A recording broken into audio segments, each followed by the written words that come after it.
नमस्कार। आज हम भगवत गीता के एक कह सकते हैं बहुत ही गहरे सवाल पर बात करने वाले हैं। हाँ बिल्कुल, ये अध्याय 5 से जुड़ा है। और ये सवाल शायद हम सबके मन में कभी न कभी आता ही है कि भाई जिंदगी जीने का सही तरीका क्या है। मतलब ये कि दुनिया के कामों में लगे रहें या फिर सब कुछ छोड़ छाड़ दें। हाँ बिल्कुल, कर्म करना बेहतर है या कर्मों को त्याग देना, संन्यास ले लेना, क्या रास्ता चुने? ये दुविधा तो बहुत पुरानी है और गीता इसका बहुत सुंदर समाधान देती है। सही कहा। तो आज हम यही समझने की कोशिश करेंगे कि गीता का अध्याय 5 इस बारे में क्या कहता है, कैसे कर्म और त्याग में एक बैलेंस बनाए। और शायद सबसे जरूरी बात ये कि हम जैसे आम लोगों के लिए कौन सा रास्ता ज्यादा प्रैक्टिकल है, ज्यादा करने लायक है। चलिए तो फिर सीधे गीता के अध्याय 5 में चलते हैं और देखते हैं ये बातचीत कैसे शुरू होती है। हाँ, तो इसकी शुरुआत ही अर्जुन के एक बड़े सीधे सवाल से होती है। वो कृष्ण से पूछ बैठते हैं। क्या पूछते हैं? वो कहते हैं, हे कृष्ण, आप कभी तो कहते हैं कि कर्मों को पूरी तरह छोड़ दो, मतलब संन्यास ले लो, और फिर कभी कहते हो कि नहीं, बिना फल की इच्छा के अपना काम करो, यानी कर्मयोग करो। हाँ, ये तो कंफ्यूजन वाली बात लगती है। बिल्कुल। तो अर्जुन कहते हैं, इन दोनों में से मेरे लिए ज्यादा अच्छा क्या है? आप कृपा करके निश्चय करके साफ साफ बताइए, कौन सा रास्ता श्रेष्ठ है? एकदम वैलिड सवाल है। अक्सर ऐसा लगता है कि दो अलग अलग दिशाओं में जाने को कहा जा रहा है। पर कृष्ण का जवाब देखिए कितना स्पष्ट है।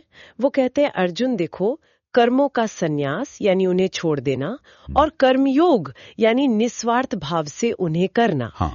ये दोनों ही परम कल्याण करने वाले हैं। मतलब मंजिल एक ही है, मुक्ति। दोनों से ही वहां पहुंच सकते हो। अच्छा, दोनों ही ठीक हैं। हाँ, लेकिन फिर वो एक महत्वपूर्ण बात जोड़ते हैं।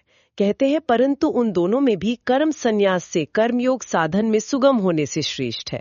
ओहो, मतलब कर्मयोग बेहतर है। ये थोड़ी हैरान करने वाली बात नहीं। हमें तो लगता है सब छोड़ देना ज्यादा मुश्किल है। हाँ, लगता तो है, पर कृष्ण कह रहे हैं कि कर्म योग यानी अपने काम करते हुए भी अनासक्त रहना, ये ज्यादातर लोगों के लिए अभ्यास में लाना आसान है, ज्यादा प्रैक्टिकल है। तो फिर वो सच्चा सन्यासी कौन है, जिसने बस कपड़े बदल लिए या घर छोड़ दिया? नहीं नहीं, कृष्ण असली सन्यासी की पहचान बताते हैं। कहते हैं, हे अर्जुन, जो पुरुष न किसी से द्वेष करता है और न किसी की आकांक्षा करता है, वह कर्मयोगी सदा सन्यासी ही समझने योग्य है। अच्छा। क्योंकि राग द्वेष आदि द्वंद्वा से रहित पुरुष सुखपूर्वक संसार बंधन से मुक्त हो जाता है। मतलब असली चीज मन की है ना, न नफरत, न जबरदस्त इच्छा। समझ गया। तो ये बाहरी चीज नहीं, अंदरूनी अवस्था है। अगर मन में द्वेष या इच्छा नहीं तो काम करते हुए भी वो सन्यासी ही है। बिल्कुल, असली त्याग इसी का है, इच्छा और नफरत का त्याग। तो क्या ये दोनों रास्ते, कर्मयोग और ज्ञान योग या सन्यास, बिल्कुल अलग अलग हैं या इनमें कोई कनेक्शन है? कृष्ण कहते हैं कि जो कम समझ वाले लोग हैं, वो ही सांख्य योग यानी ज्ञान योग और कर्म योग को अलग अलग फल देने वाले कहते हैं। पंडित या ज्ञानी लोग ऐसा नहीं कहते। क्यों? क्योंकि दोनों में से एक में भी अच्छी तरह स्थित पुरुष दोनों के फल यानी परमात्मा की प्राप्ति को पा लेता है। मंजिल तो एक ही है। ये बात महत्वपूर्ण है कि मंजिल एक ही है। हाँ, और यहाँ एक बहुत बहुत जरूरी बात कृष्ण आगे कहते हैं। वो बताते हैं कि सिर्फ कर्म छोड़ देना काफी नहीं है। अच्छा। वो कहते हैं, परंतु हे अर्जुन, कर्म योग के बिना संन्यास अर्थात मन, इंद्रिय और शरीर द्वारा होने वाले संपूर्ण कर्मों में कर्तापन का त्याग प्राप्त होना कठिन है। मतलब ये कि बिना कर्म योग का अभ्यास किए, बिना निस्वार्थ भाव से काम करके मन को शुद्ध किए सच्चा संन्यास पाना बहुत मुश्किल है। अगर मन तैयार नहीं तो वो त्याग सिर्फ दिखावा होगा या शायद दुखदाई भी हो सकता है। इसके उलट वो कहते हैं कि भगवत स्वरूप को मनन करने वाला कर्मयोगी पर ब्रह्म परमात्मा को शीघ्र ही प्राप्त हो जाता है। तो कर्मयोग एक तरह से सन्यास के लिए मन को तैयार करता है। अच्छा, तो कर्मयोग एक तरह की तैयारी है। ये तो बड़ा इंटरेस्टिंग है। तो फिर ये कर्मयोगी जो इस रास्ते पे चलता है, वो होता कैसा है, उसके लक्षण क्या हैं? कृष्ण बताते हैं, जिसका मन अपने वश में है, जो जितेंद्रिय एवं विशुद्ध अंतःकरण वाला है और संपूर्ण प्राणियों का आत्मरूप परमात्मा ही जिसका आत्मा है, ऐसा कर्मयोगी कर्म करता वह भी लिप्त नहीं होता। इसमें कई बातें, मन वश में, इंद्रियां वश में, मन शुद्ध, और ये जो आखिरी बात है, संपूर्ण प्राणियों का आत्मरूप परमात्मा ही जिसका आत्मा है, इसका क्या मतलब है? यही वो समदर्शन वाली बात है। वो सब में अपने आप को और अपने आप में सबको देखता है, इसीलिए वो कर्म करते हुए भी उनसे बंधता नहीं। ये समदर्शन यानी सबको समान देखना, ये सुनने में बहुत ऊंचा लगता है। हाँ, है भी।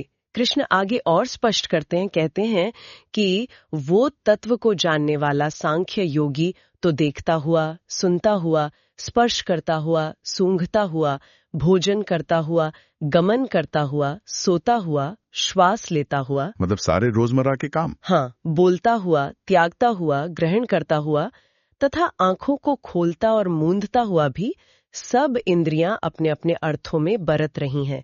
इस प्रकार समझकर निसंदेह ऐसा मानता है कि मैं कुछ भी नहीं करता हूँ। अरे ये तो गजब की स्थिति है। सारे काम हो रहे हैं पर वो सोचता है मैं नहीं कर रहा, ये तो बस इंद्रियां अपना काम कर रही हैं। वो कर्तापन के भाव से मुक्त है। बिल्कुल, मैंने किया, ये भाव ही बंधन का कारण है। तो फिर जब वो मैं करता हूं ऐसा नहीं सोचता, तो उसके कर्मों का फल उसे लगता है या नहीं? अच्छा बुरा असर होता है या नहीं? इसके लिए कृष्ण एक बहुत ही सुंदर उपमा दी है कमल के पत्ते की। हाँ, वो तो बहुत प्रसिद्ध है। कहते हैं जो पुरुष सब कर्मों को परमात्मा में अर्पण करके और आसक्ति को त्याग कर कर्म करता है, वह पुरुष जल्द से कमल के पत्ते की भांति पाप से लिप्त नहीं होता। कमल का पत्ता पानी में रहता है पर गीला नहीं होता। क्या गजब का उदाहरण है। दुनिया में रहो, अपने काम करो, पर उसमें फंसो मत, उसके असर से ऊपर उठ जाओ। बिल्कुल यही बात है। कृष्ण आगे कहते हैं कि कर्म योगी ममत्व बुद्धि रहित केवल इंद्रिय, मन, बुद्धि और शरीर द्वारा भी आसक्ति को त्याग कर अंतःकरण की शुद्धि के लिए कर्म करते हैं। सिर्फ मन की शुद्धि के लिए, फल के लिए नहीं। हाँ, सिर्फ शुद्धि के लिए। और नतीजा? कर्म योगी कर्मों के फल का त्याग करके भगवत प्राप्ति रूप शांति को प्राप्त होता है। और वो जो फल की इच्छा रखता है, हम जैसे ज्यादातर लोग, उसका क्या होता है? कृष्ण कहते हैं और सकाम पुरुष कामना की प्रेरणा से फल में आसक्त होकर बंधता है, बंध जाता है। हाँ, जब हम बिना अटैचमेंट के काम करते हैं तो मन शांत रहता है, परम शांति मिलती है। लेकिन जब सिर्फ अपने फायदे के लिए फल की इच्छा से काम करते हैं तो वो इच्छा ही हमें बांध लेती है। मन हमेशा बेचैन, अशांत रहता है। फर्क साफ है। निस्वार्थ कर्म से शांति, सकाम कर्म से बंधन और बेचैनी। तो फिर सच्ची आजादी, सच्ची स्वतंत्रता कैसे मिलेगी? कृष्ण बताते हैं कि जब शरीर, इंद्रियां, मन, बुद्धि इन पर पूरा काबू हो जाता है और मन से सारे कर्मों का त्याग कर दिया जाता है, मतलब कर्तापन का भाव छोड़ दिया जाता है, हाँ, तब वो पुरुष इस 9 द्वारों वाले शरीर रूपी घर में सब कर्मों को न करता हुआ और न करवाता हुआ सुखपूर्वक रहता है। 9 दरवाजे, 2 आंखें, 2 कान, 2 नाक, मुंह और मलमूत्र के 2 द्वार, इस शरीर में रहते हुए भी कर्तापन से मुक्त। ये गहरी बात है। हाँ, और फिर कृष्ण ज्ञान की भूमिका बताते हैं। वो कहते हैं कि परमात्मा मनुष्यों के न तो कर्तापन की, न कर्मों की और न कर्मफल के संयोग की रचना करते हैं, किंतु स्वभाव ही बरत रहा है। मतलब ये सब अपने आप हो रहा है, प्रकृति के नियम से। हाँ, भगवान न किसी के पाप कर्म को और न किसी के शुभ कर्म को ही ग्रहण करते हैं, किंतु अज्ञान के द्वारा ज्ञान ढका हुआ है, उसी से सब अज्ञानी मनुष्य मोहित हो रहे हैं, भ्रम में पड़ रहे हैं। लेकिन जब ये अज्ञान हटता है, जब ज्ञान का प्रकाश होता है, तब क्या होता है? कृष्ण कहते हैं, परंतु जिनका वह अज्ञान परमात्मा के तत्व ज्ञान द्वारा नष्ट कर दिया गया है, उनका वह ज्ञान सूर्य के सदृश उस सच्चिदानंद घन परमात्मा को प्रकाशित कर देता है। सूर्य की तरह अज्ञान के अंधेरे को मिटाकर सच को दिखा देता है। बिल्कुल। और वो सच क्या है? कि सब एक ही चेतना के हिस्से हैं, सब में वही परमात्मा है। सब में एक ही परमात्मा को देखना, ये विचार ही कितना अद्भुत है। कृष्ण इसे और कैसे विस्तार देते हैं? हाँ, वो आगे कहते हैं, जिनका मन तद्रूप हो रहा है, जिनकी बुद्धि तद्रूप हो रही है और सच्चिदानंद घन परमात्मा में ही जिनकी निरंतर एक ही भाव से स्थिति है, ऐसे परमात्मा परायण पुरुष ज्ञान के द्वारा पाप रहित होकर परम गति को प्राप्त होते हैं। और फिर वो बहुत मशहूर श्लोक आता है जिसमें ज्ञानी की समदृष्टि का वर्णन है। हाँ, वही। कृष्ण कहते हैं, वे ज्ञानी जन विद्या और विनय युक्त ब्राह्मण में तथा गौ, हाथी, कुत्ते और चांडाल में भी समदर्शी ही होते हैं। क्या बात है। मतलब एक विद्वान ब्राह्मण हो या एक गाय, हाथी, कुत्ता या फिर समाज जिसे सबसे नीचा समझता है वो चांडाल, ज्ञानी पुरुष इन सब में एक ही परमात्मा को समान भाव से देखता है। हाँ, क्योंकि वो रूप और बाहरी भेद के पार देख पाता है। वो जानता है कि सबके अंदर वही एक तत्व है। ये तो समता, बराबरी की सोच की पराकाष्ठा है। ऐसे योगी का मन फिर कैसा रहता होगा? क्या उसे दुनिया के सुख दुख, मान अपमान प्रभावित करते हैं? नहीं, कृष्ण कहते हैं जिनका मन समभाव में स्थित है, उनके द्वारा इस जीवित अवस्था में ही संपूर्ण संसार जीत लिया गया है। क्योंकि सच्चिदानंद घन परमात्मा निर्दोष और सम है, इससे वे सच्चिदानंद घन परमात्मा में ही स्थित हैं। अच्छा। फिर कहते हैं जो पुरुष प्रिय को प्राप्त होकर हर्षित नहीं हो और अप्रिय को प्राप्त होकर उद्विग्न न हो, वह स्थिर बुद्धि, संशय रहित ब्रह्मवेत्ता पुरुष पर ब्रह्म परमात्मा में एक ही भाव से नित्य स्थित है। मतलब कोई अच्छी चीज मिली तो बहुत ज्यादा उछलना नहीं, कुछ बुरा हुआ तो दुखी होकर बैठ नहीं जाना। बुद्धि स्थिर, कोई शक नहीं, वो भ्रम में ही टिका रहता है। एकदम, बाहरी हालात उसे डिस्टर्ब नहीं कर पाते। हाँ। वो अपनी अंदरूनी शांति में मस्त रहता है। और ये अंदरूनी खुशी, ये शांति, ये आती कहाँ से? क्या ये वैसी है जैसे हमें बाहर की चीजों से मिलती है? अच्छा खाना, मनोरंजन वगैरह? नहीं, बिल्कुल नहीं। कृष्ण इस पर भी रोशनी डालते हैं। वो कहते हैं बाहरी विषयों में आसक्ति रहित अंतःकरण वाला साधक आत्मा में स्थित जो ध्यान जनित सात्विक आनंद है, उसको प्राप्त होता है। तत्पश्चात वह सच्चिदानंद घन पर ब्रह्म परमात्मा के ध्यान रूप योग में अभिन्न भाव से स्थित पुरुष अक्षय आनंद का अनुभव करता है। यानी बाहर के सुख, इंद्रियों के सुख में जो फंसा नहीं है, उसे ही अंदर का असली आनंद मिलता है। हाँ, और वो आनंद कैसा है? अक्षय, कभी खत्म न होने वाला। तो इसका मतलब ये हुआ कि जो मजे हमें इंद्रियों से मिलते हैं, टेस्टी खाना, बढ़िया गाने, घूमना फिरना, ये सब टेम्परेरी हैं, टिकने वाले नहीं हैं। हाँ, कृष्ण साफ कहते हैं जो ये इंद्रिय तथा विषयों के संयोग से उत्पन्न होने वाले सब भोग हैं, यद्यपि विषयी पुरुषों को सुख रूप भासते हैं, तो भी दुख के ही हेतु हैं और आदि अंत वाले अर्थात अनित्य हैं। इसलिए हे अर्जुन, बुद्धिमान विवेकी पुरुष उनमें नहीं रमता। शुरू में सुख जैसे लगते हैं पर असल में दुख का कारण है और टिकते भी नहीं।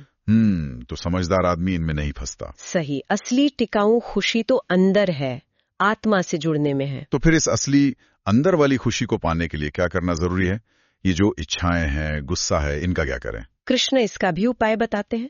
कहते हैं जो साधक इस मनुष्य शरीर में शरीर का नाश होने से पहले पहले ही काम क्रोध से उत्पन्न होने वाले वेग को सहन करने में समर्थ हो जाता है, वही पुरुष योगी है और वही सुखी है। अच्छा, मतलब जीते जी मरने से पहले ही अपनी इच्छाओं और गुस्से के वेग को, उनके प्रेशर को बर्दाश्त करना सीख लेना। हाँ, उन पर काबू पा लेना। जो ये कर लेता है वही योगी है और वही असल में सुखी है। तो जीते जी काम क्रोध लोभ पर विजय पाना ही असली योग है और सुख का रास्ता भी यही है। बिल्कुल। और ऐसा योगी होता कैसा है? जो पुरुष अंतर आत्मा में ही सुख वाला है, आत्मा में ही रमण करने वाला है, तथा जो आत्मा में ही ज्ञान वाला है, वह सच्चिदानंद घन पर ब्रह्म परमात्मा के साथ एक ही भाव को प्राप्त योगी शांत ब्रह्म को प्राप्त होता है। जिनके पाप नष्ट हो गए हैं, जिनके सब संशय ज्ञान द्वारा निवृत्त हो गए हैं, जो संपूर्ण प्राणियों के हित में रत हैं और जिनका जीता हुआ मन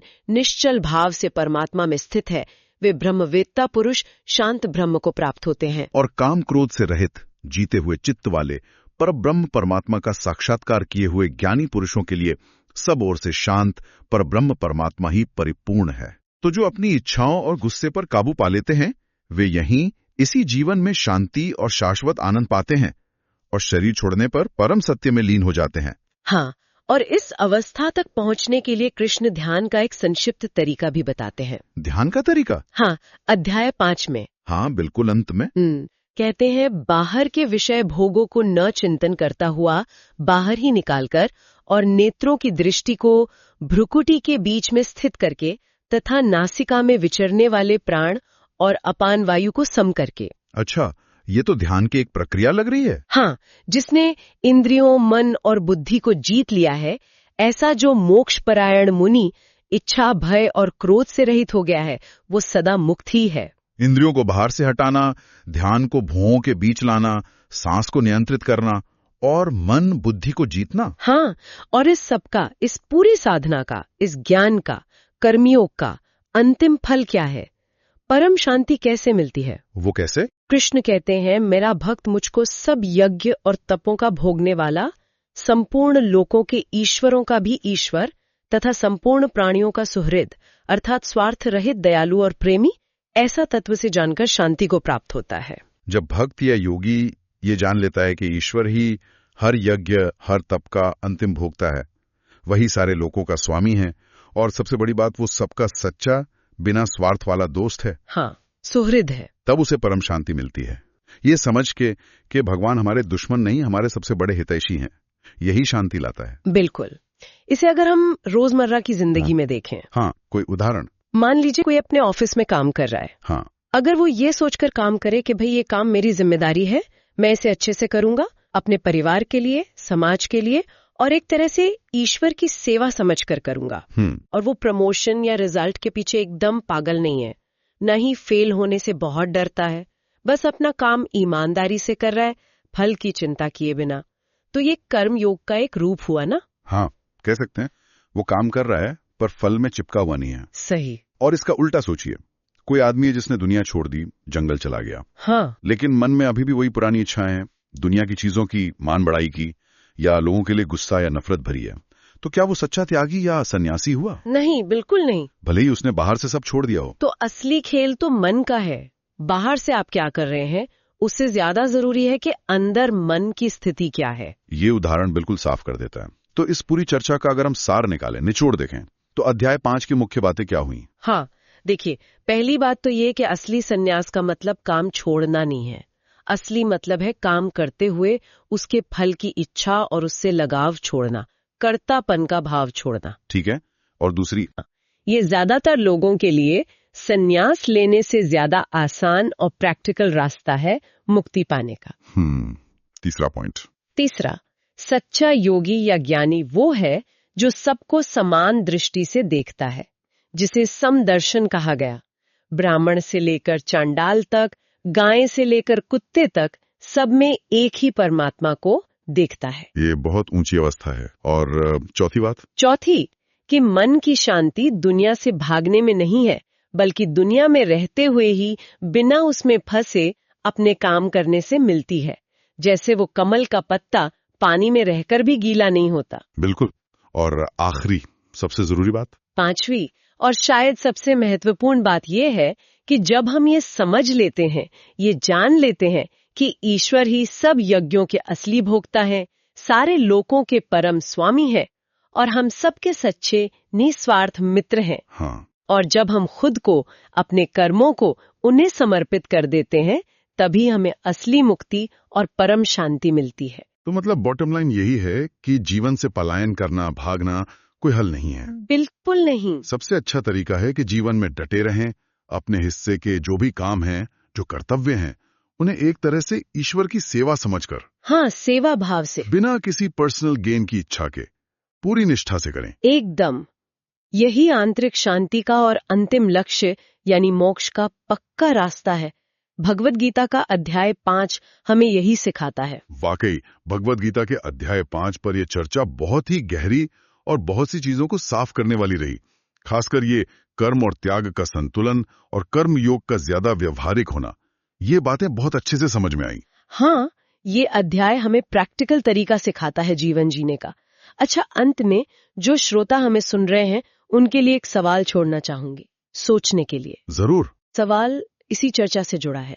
हम अपनी रोजमर्रा की जिंदगी में, ऑफिस में, घर में, समाज में जो भी काम करते हैं, उसमें बिना फल की इच्छा या बहुत ज्यादा लगाव रखे कर्म करने की कोशिश कैसे कर सकते हैं? इसके प्रैक्टिकल तरीके क्या हो सकते हैं? अच्छा सवाल है। और इसी से जुड़ा एक और सवाल, क्या आज के इस भागदौड़ भरी कंपटीशन वाली दुनिया में ये समदर्शन वाली बात, मतलब विद्वान और गरीब, अपना और पराया, दोस्त और दुश्मन, सब में एक ही परमात्मा को देखना, क्या ये सच में संभव है? और अगर हाँ, तो इसके हमारी रोज की जिंदगी में क्या मायने हो सकते हैं? जरा सोचिएगा इस पर।